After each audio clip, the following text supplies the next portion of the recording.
2022-23ನೇ ಸಾಲಿನ ಬಜೆಟ್ ಬಗ್ಗೆ ನ್ಯೂಸ್ 18 ನೆಟ್ವರ್ಕ್ನ ವಿಶೇಷ ಸಂದರ್ಶನದಲ್ಲಿ ವಿತ್ತ ಸಚಿವೆ ನಿರ್ಮಲಾ ಸೀತಾರಾಮನ್ ಭಾಗಿಯಾಗಿದ್ದಾರೆ. Network 18 editor in chief Rahul Joshi ಅವರು ನಿರ್ಮಲಾ ಸೀತಾರಾಮನ್ ಅವರನ್ನ ಸಂದರ್ಶನ ಮಾಡ್ತಿದ್ದಾರೆ. ಬನ್ನಿ ನೋಡೋಣ.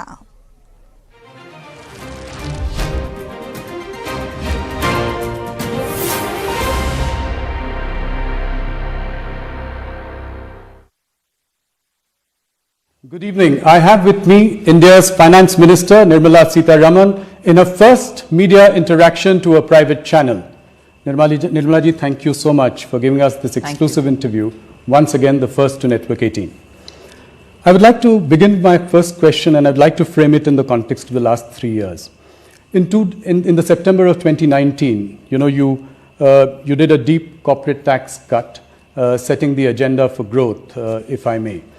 The same year, you delivered a growth-oriented budget. You repeated a very good growth-oriented budget even last year. This year, everyone was expecting you to deliver a populist budget ahead of the 5 states going into election. What was going on in your mind this year when you were framing this budget? Thanks for giving me this opportunity to explain a bit more about the budget. I think in the mind of the Prime Minister there was never this doubt that this budget, drawing from certain policy prescriptions that we had laid out in the last, for an economy which is coming out of the pandemic and showing very good positive revival signs, we should unhesitatingly give more help and stimulus that is required so that the revival is sustainable and the revival is strong. And therefore there was no doubt in our minds from the very initial stages of working on this budget that public investment in infrastructure, that is the capital expenditure for the government, should be kept up. Even last year we had given a good solid increase in the capital expenditure of the government between 2021 and 21-22. Now this year therefore we wanted to continue that momentum and also take as much as it is required to help the states to also move forward with their infrastructure spending. So from the beginning, I think the clarity in the mind of the Prime Minister was growth. Growth has to be ensured, growth has to be sustained, and we have to lead it, because only by public expenditure on infrastructure building, we believe that the virtuous cycle will happen, and also there will be a crowding in effect for the private investments to come in. So there was never a doubt other than this. The elections were not weighing on your mind? No, actually we thought if the economy does well and if growth has attained that kind of a momentum, the multiplier effect, which because when you spend on infrastructure and when you do capital expenditure, for every rupee that you spend, approximately 2.95 is what you would get as a multiplier, as opposed to when you're giving money through revenue expenditure, you get less than 1 rupee for every rupee that you spend, something in the range of 0.95 or something. And therefore we thought it was important to have maximum multiplier effect, and that would have enough ripple in the economy whereby the well-being of the citizens will be attended to. So if that is happening, why would any other consideration come in, even with the elections on? Elections come and go, but the economy, particularly at this time, at this juncture, requires that strong support. Nirmala ji, if you look at India, it is one of the bright spots in the global economy. That's Today, right. Our economy is expected to grow at 8.5% next year. The same number for China is 4.8%, Brazil 1.6%, Indonesia 5.6%. Do you think that an 8% plus kind of growth is sustainable over the next few years? If things go the way they are going now, in that gradually all sectors come up and are on their toes. And why do I say this? I recognize that even now the hospitality and contact intensive sectors are still requiring support, and that's been provided for in the budget. So our understanding is, if even those sectors revive as much as they would like to, and with support from government and with support from the systems, banking and others, yes, that is achievable. You know, this time one big headline of your budget has been this big capex boost. You also referred to it just a little while ago. Allocation of 7.5 lakh crore. Right. You know, that's a big number, up 35% from last year. Do you think that this will fire up private investments? If that happens, you know, it could change the face of the economy. Are you confident of that? I'm hopeful of that, because you see, I'm looking at it from slightly different stages and also environments. In 2019, for instance, when we brought in the reduction in the corporate tax and brought it down to such level which was globally probably the lowest, or probably one of the few lowest rates, we that year were sort of reminded, saying your corporate tax revenues have gone down, you saw it's not going to help and so on. But we had this great faith, and Prime Minister's interaction with the industry also was very reassuring, because people felt that that was a very positive, constructive steps. And what did it do?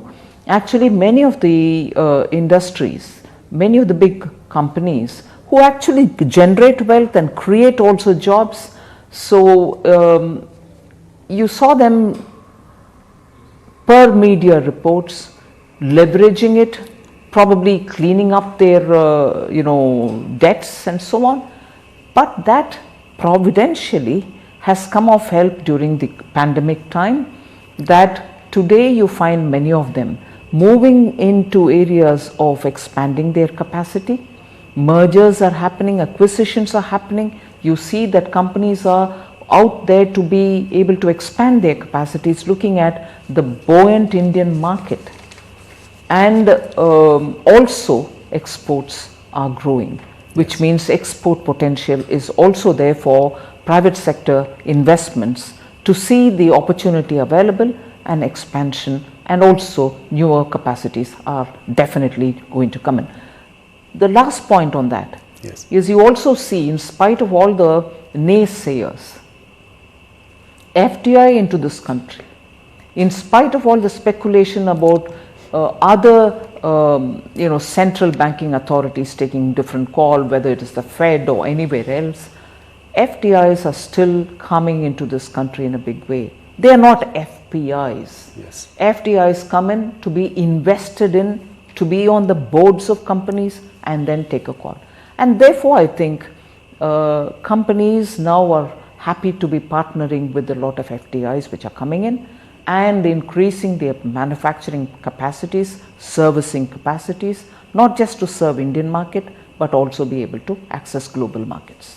And our PLI scheme also indicates that. Yes. You know, Nirmala ji, if you look at the actual spending from capex allocation so far in the first 8 months of this year, it is at 50% of the allocation of 5.5 lakh crore. Now you increase that to 7.5 lakh crore next year. How confident are you that the spending will keep pace with the allocation? First of all, this year has been, yes, we had made an allocation till December, you are right, 65 to 68% has been utilized by the departments for spending on public infrastructure. But after the budget was announced, let's not forget that we had Omicron, the second wave, not even Omicron, second wave in April.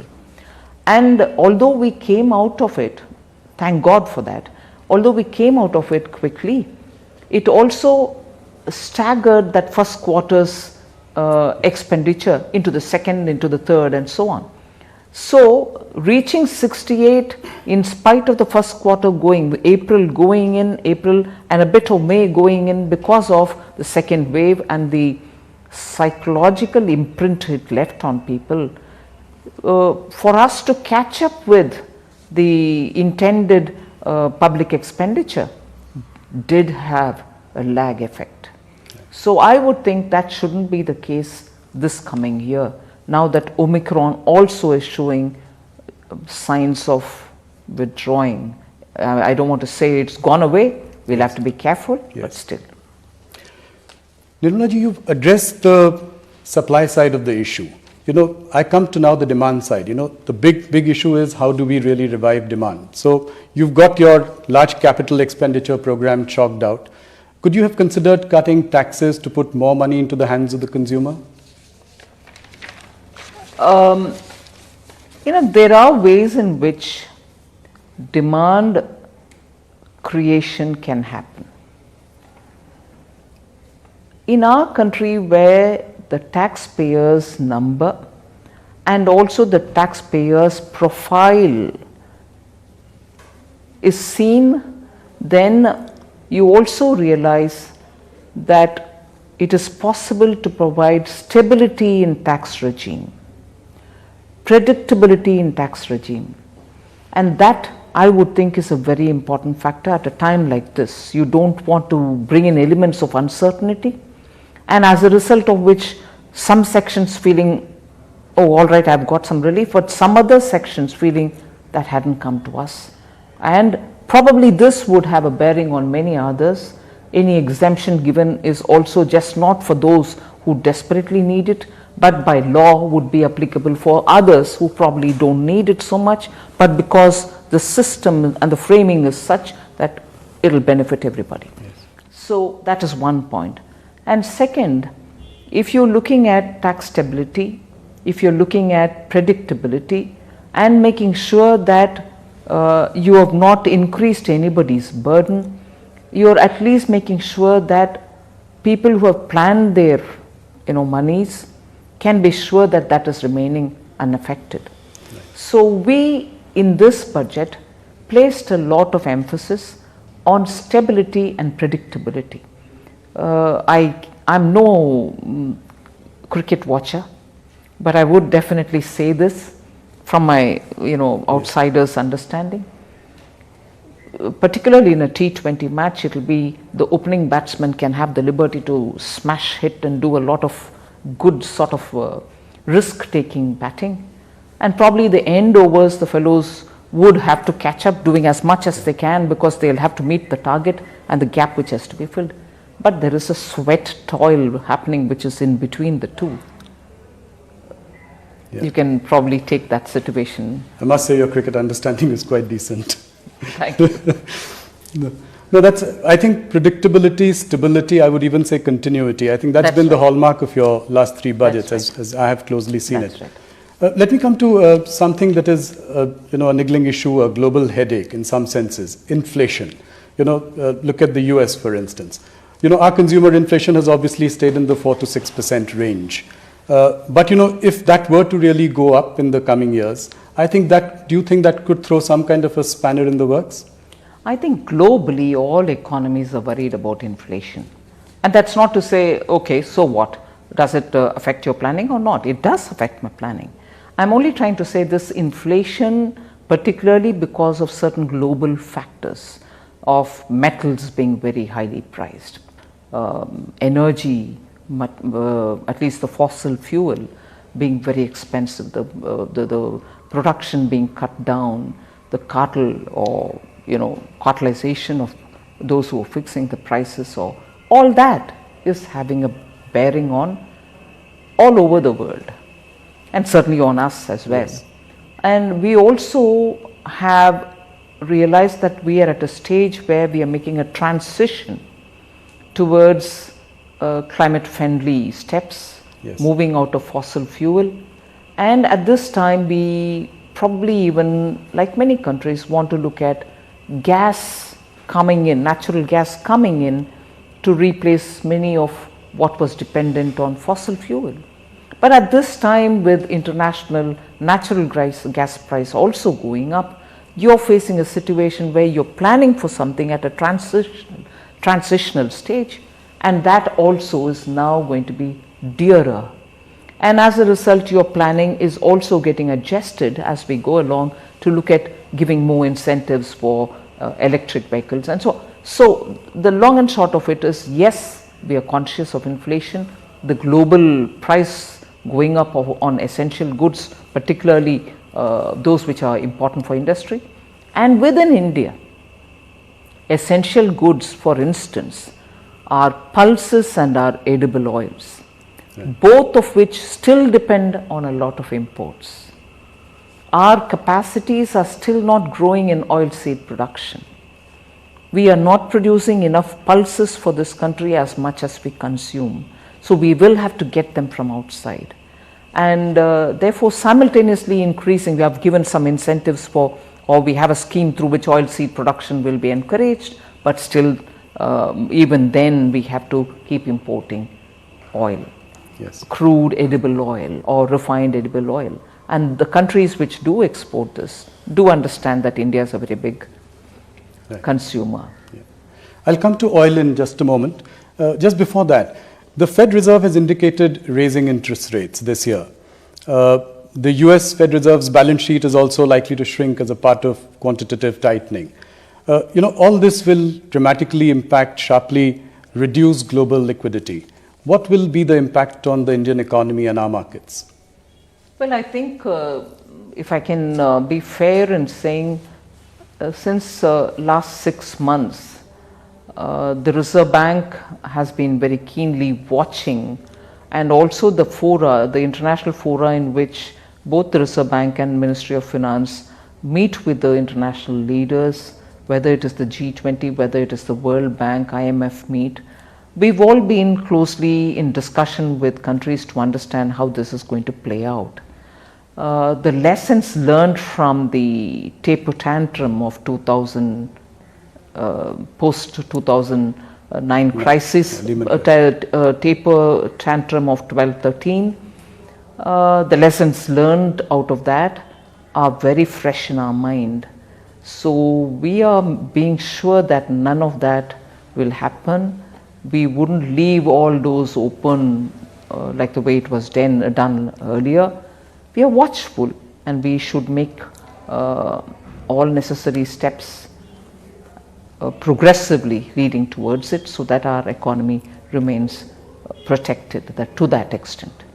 Some reports I read, they think that you are a risk taker. This was a budget where you've taken significant risks. You agree with that assessment? I'm glad to know, because earlier I thought the commentary was, no, this team is not yet, and I'm glad Honorable PM referred to it yesterday, saying that this very team about which there was this very critical observation that they can't deliver. Yeah. I'm not saying I have delivered, but we are very clearly working towards making sure that Indian economy rises from this trouble.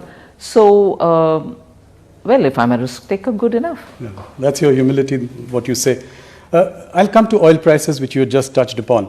So, with the oil prices at 90 a barrel and with the Ukraine situation that we are aware of, do you think this will put a strain on fiscal management?